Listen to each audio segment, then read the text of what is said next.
Réfléchissez et devenez riche de Napoléon Hill. C'est un livre qui fait une promesse assez folle, nous dévoiler la philosophie qui a bâti d'immenses fortunes. Tout ça basé sur une méthode en 13 étapes, inspirée par un des plus grands industriels de l'histoire. Alors la question à 1 million, quel est ce fameux secret? C'est ce qu'on va découvrir ensemble. Dès le début, il nous met au défi. Attention, il ne s'agit pas d'une simple liste de conseils pour gérer son argent. Non. On parle d'un secret unique. Une formule qui serait si puissante qu'elle est à la source de réussites incroyables. Et le plus malin dans tout ça, il ne le nomme jamais noir sur blanc. C'est à nous, lecteurs, de le trouver entre les lignes au fil des chapitres. Alors, d'où sort ce secret au juste? Eh bien, tout commence avec une rencontre. Une rencontre avec une véritable légende, Andrew Carnegie, le grand patron de l'acier. C'est lui qui va confier à Napoléon Hill la mission qui va non seulement changer sa vie, mais qui pourrait bien changer la nôtre aussi. Et attention, Carnegie ne lui a pas juste tendu la recette sur un plateau, loin de là. Il a lancé un défi à Hill, un défi qui paraît complètement fou, passer les 20 prochaines années de sa vie sans être payé, à étudier plus de 500 des personnalités les plus riches et influentes d'Amérique. Le but, vérifier si cette formule secrète était bien universelle. C'était une quête monumentale, tout ça pour pouvoir partager ce secret avec le monde entier. Et le résultat de cette recherche de 20 ans, franchement, c'est à peine croyable. Jetez un œil à cette liste. Ce n'est pas juste une liste, c'est le who's who de l'industrie et de l'innovation de l'époque. Henry Ford, Thomas Edison, John Rockefeller, ils auraient tous, sans exception, utilisé ces principes pour construire leurs empires. Ça donne envie d'en savoir plus, non? Bon, quel est le fil rouge qui relie tous ces grands noms? C'est quoi le cœur de ce fameux secret?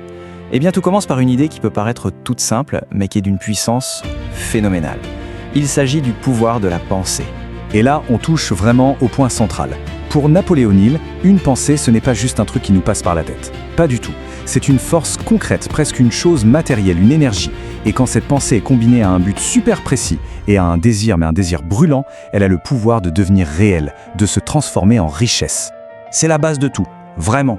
Avant l'Empire, avant l'invention qui change le monde, avant le premier million, il y a eu une idée, juste une pensée, au tout début. Et pour bien nous faire comprendre ça, il nous donne un exemple en béton. Une histoire assez incroyable, celle d'Edwin C. Barnes. C'est le cas d'école parfait d'un homme qui a littéralement pensé son chemin jusqu'à devenir l'associé du plus grand inventeur de son époque. Alors, regardons la situation. D'un côté, on a une ambition gigantesque. Devenir le partenaire d'affaires de Thomas Edison. Attention, pas juste travailler pour lui, mais travailler avec lui. Et de l'autre côté, la réalité. Barnes n'a pas un sou, il ne connaît personne, il n'a aucune expérience utile. Bref, sur le papier, c'est mission impossible.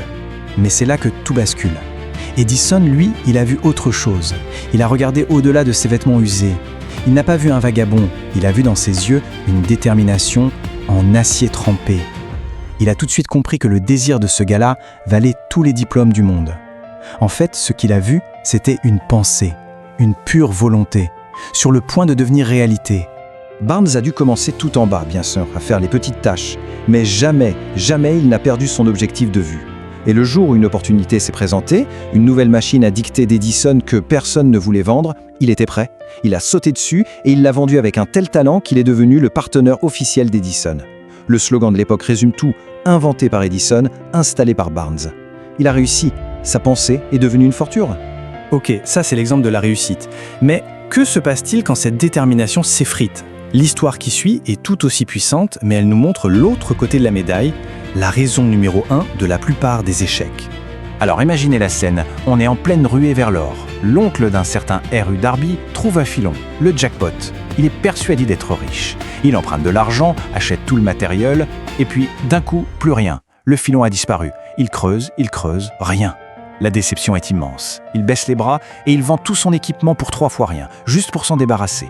Et c'est là que l'histoire devient cruelle.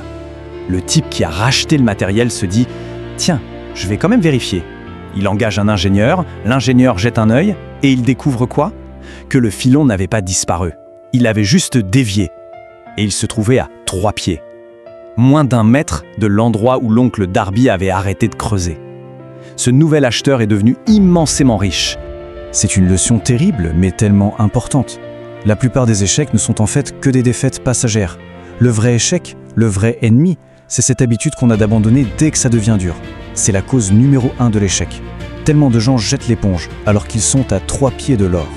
Alors, quel est l'antidote à ça? C'est simple, c'est la persévérance. C'est la qualité qui fait toute la différence entre ceux qui trouvent l'or et ceux qui s'arrêtent juste avant. R.U. Darby, le neveu, a retenu la leçon pour le reste de sa vie. Il s'est lancé dans la vente d'assurance vie et il est devenu un des meilleurs. Pourquoi ? Parce qu'il s'est juré de ne plus jamais s'arrêter à 3 pieds de l'or. Pour lui, un non de la part d'un client, ce n'était plus une porte fermée. C'était juste le signe qu'il fallait chercher le filon un peu plus loin.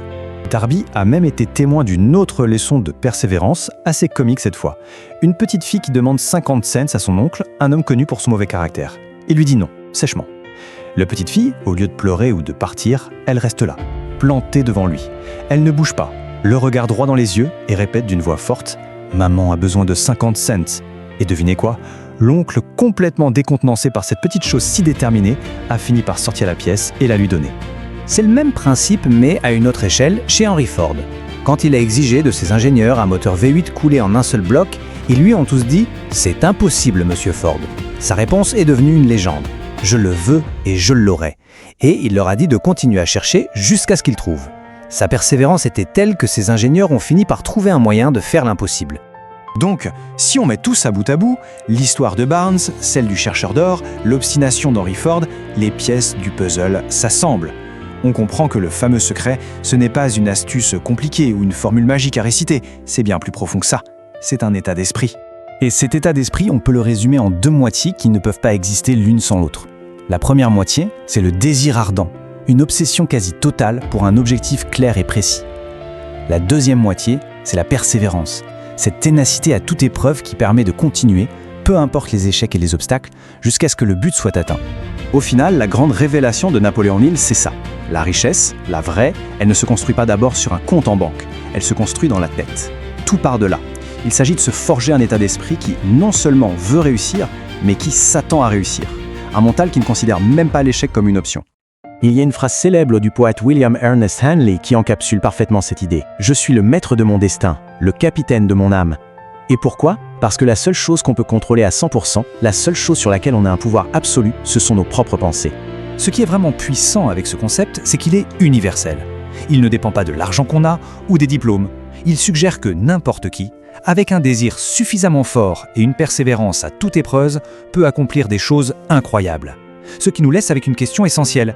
Quelle est la pensée que l'on va décider de transformer en réalité ?